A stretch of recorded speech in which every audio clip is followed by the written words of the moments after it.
What Lean's all about is getting the business owners to analyse every aspect of their business and just to challenge, is that the most efficient way that they're carrying things out?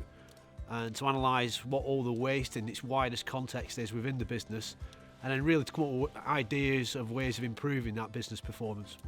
So normally the first things that we start off with when we're looking at implementing Lean is understanding that value proposition, and then what we'll do then is we'll map out every single business process within the operation. So we can use a technique called a waste walk.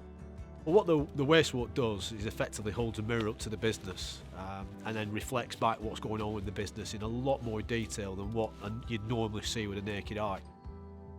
We try and make it visual so that we can stand back and we look at the whole business on a sheet of brown paper with all the post-it notes, and then really what that does is encourage the business owner to challenge every single element of the operation itself.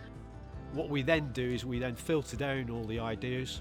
We're focusing on the ones that are going to give us the quickest payback, so the easiest to implement with the highest amount of payback, and obviously fit into the overall vision of the business itself. On this particular form, the key elements of cost were associated with the feed routines. We'd identified that feed and forage was 30% of the overall costs within the business. The action plan focusing on several elements. One of it was reducing down the stocking density of the farm itself and making sure it's the right size, and then putting more emphasis on growing more winter forage, and also looking at the way they were grazing of the forage itself and reducing down overgrazing, which was giving the grass more chance to recover.